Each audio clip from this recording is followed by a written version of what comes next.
Amici, bentornati su Mythos. Io sono Diego, un sommelier che ha deciso di inseguire le radici del vino attraverso un viaggio nel Mediterraneo. Ed ora ci troviamo sull'isola di Creta.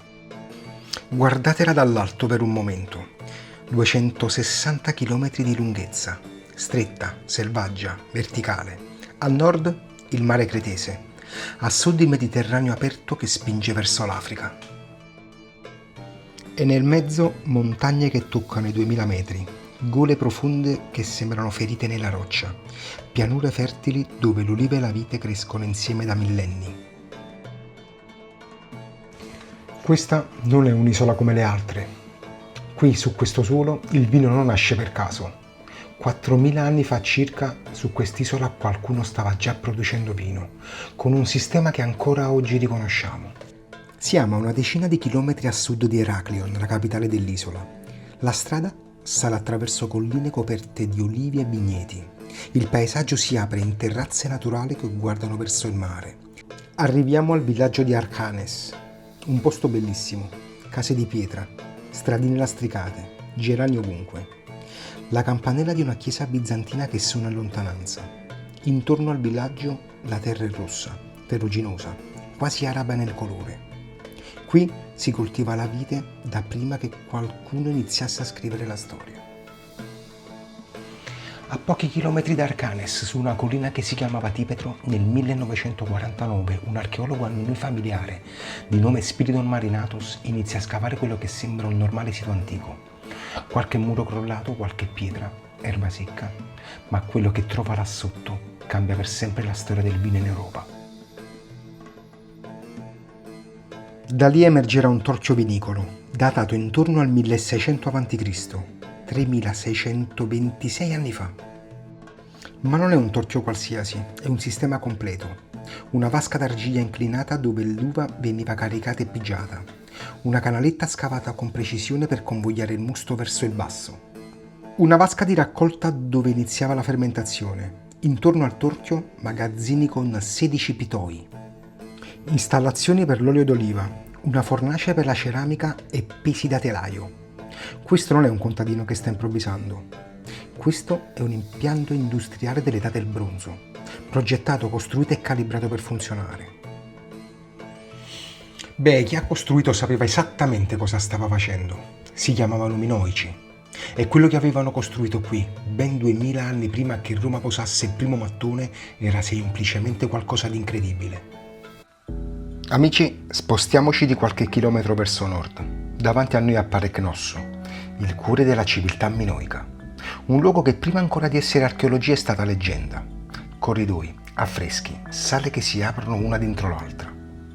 Il toro che salta, il mito del Minotauro, l'idea stessa del labirinto. Ma oggi non siamo qui per inseguire il mostro. Siamo qui per inseguire il vino e allora bisogna entrare nei magazzini. Perché è qui, nei corridoi più silenziosi del palazzo, trovi il vero segreto di Cnosso, ovvero i pitoi.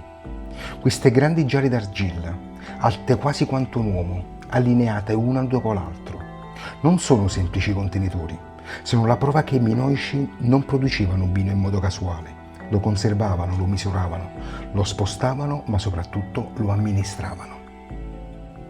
Qui il vino diventa scorta, diventa valore e potere. Non siamo più davanti a un brindisi, siamo davanti a un sistema. E quando ritrovi anfore cretesi in Egitto, in Siria, a Cipro e nelle Cicladi, capisci che Creta non era chiusa nel suo mare. Creta viaggiava, il vino usciva dall'isola e portava con sé un'identità. Ma a Creta il vino non è soltanto commercio, era molto di più. Era anche rito. Ed è qui che compaiono oggetti strani, affascinanti, quasi impossibili da guardare senza chiedersi a cosa servissero davvero, ovvero i rita. Il nome viene dal greco rein, scorrere, e infatti l'uriton non è una coppa, non è un bicchiere, è uno strumento pensato per far scorrere il vino. Si riempiva dall'alto, il liquido usciva da un'apertura più piccola posta sul fondo, scendeva verso la terra, verso l'altare o verso il Dio. In un certo qual modo il vino non veniva solo bevuto, veniva restituito. Alcuni riton avevano la forma del toro, l'animale sacro che attraversa tutta l'immaginazione minoica. Altri erano in pietra, altri in ceramica, cristallo. E in alcuni casi il vino poteva essere filtrato, profumato, trasformato mentre scorreva. Capite cosa significa? Il vino entrava come bevanda e usciva come offerta. 4000 anni fa a Creta il vino era già qualcosa di più di un prodotto agricolo. Intorno al 1450 a.C. la civiltà minoica scompare. Ma le vigne restano. E questa è una delle cose più potenti della storia del vino. I palazzi cadono, i regni cambiano, le lingue si trasformano, ma la vite rimane. Arrivano i Romani. E i Romani capiscono subito il valore di Creta. Non cercano solo un vino da bere, cercano un vino che possa viaggiare. Perché nel mondo antico il problema non era soltanto produrre vino, era conservarlo, portarlo lontano, far sì che arrivasse ancora integro dopo giorni, settimane o addirittura mesi di mare. E qui Creta aveva una risposta: il passum, un vino da uve appassite. I grappoli venivano lasciati al sole, l'acqua evaporava, gli zuccheri si concentravano, gli aromi diventavano più profondi. Poi quelle uve venivano pigiate. Il risultato era un vino dolce, denso, ambrato, resistente. Non era solo una questione di gusto, era tecnica. Un vino così sopportava meglio il viaggio, il caldo e soprattutto il tempo. Allora amici, immaginate il sole di Creta quasi 2000 anni fa, il vento caldo che arriva dall'Africa, filari di uve lasciate lentamente appassire su graticci rialzati da terra, mentre uomini e donne controllano i grappoli uno a uno. Non tutte le uve potevano diventare passum, restavano solo quelli perfetti, maturi e cariche di zucchero.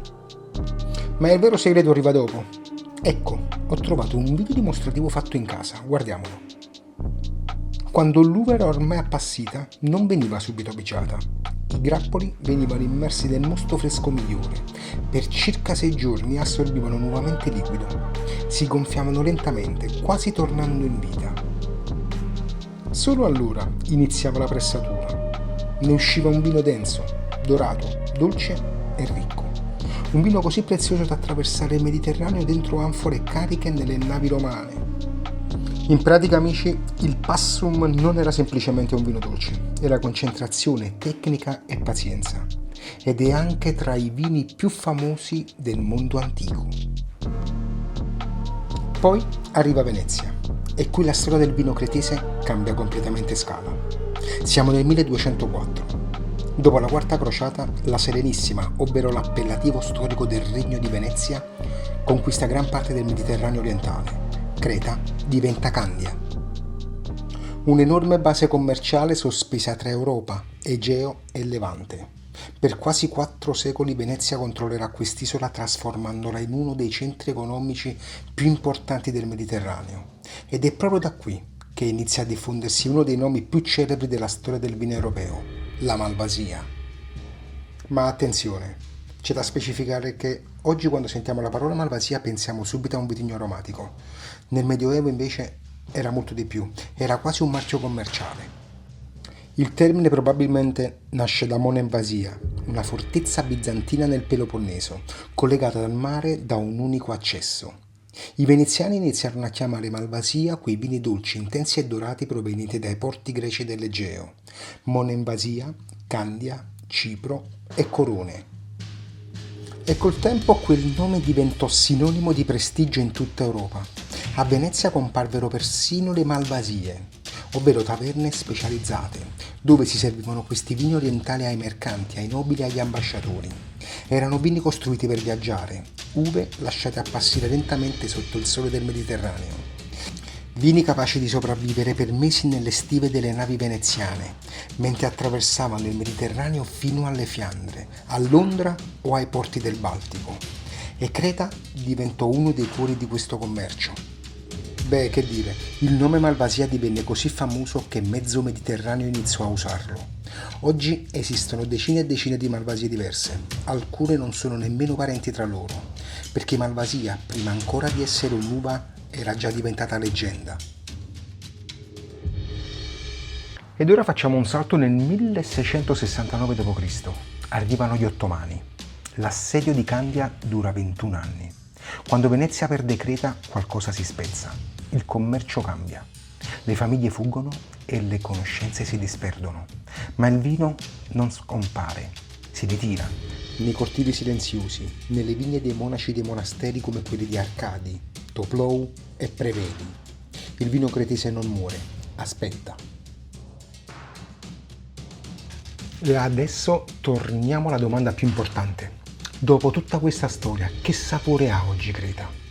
Per capirlo dobbiamo lasciare i palazzi, i miti e le anfore. Dobbiamo entrare nelle vigne. Perché Creta non è una viticoltura comoda, non è un'isola facile. Il sole è duro, l'acqua è poca e il vento non perdona.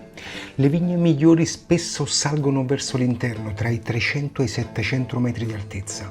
Si arrampicano su colline, crescono su terrazze strette, affondano radici su suoli calcarei, poveri.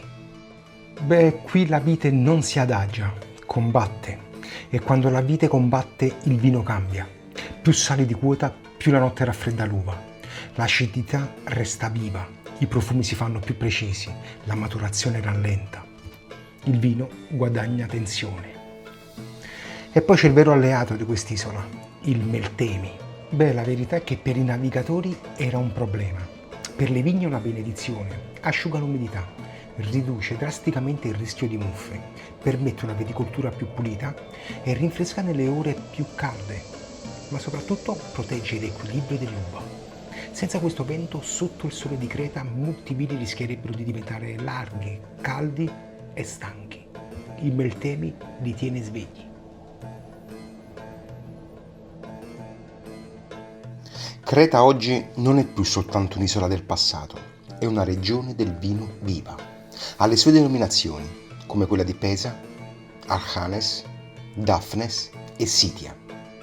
Nomi che non sono semplici confini su una mappa, ma paesaggi diversi, altitudini diverse, soli e memorie diverse. A Pesa e Archanes parlano soprattutto cozzifali e mandilari. Il primo più mediterraneo, caldo, profumato, il secondo più scuro, tannico, potente.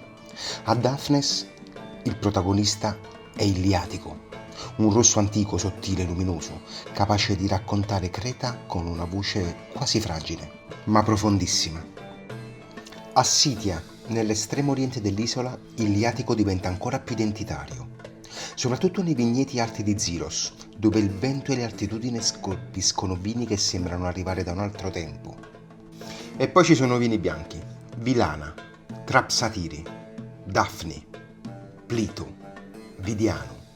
Il Vidiano oggi è forse il grande volto bianco della rinascita cretese, un vitigno che era quasi dimenticato e che oggi può diventare per Creta quello che l'Assirtico è stato per Santorini, un simbolo, una firma, una porta d'ingresso nel mondo. Ma la cosa più affascinante è che il futuro di Creta non nasce copiando altri territori. Nasce da produttori come l'Irarakis, che ha salvato varietà quasi scomparse, come il Daphne, il Plito e Melissaki. Nasce da Daulofakis, che ha ridato profondità ai vini di Daphnes. Nasce da Paterianakis, prima cantina biologica dell'isola.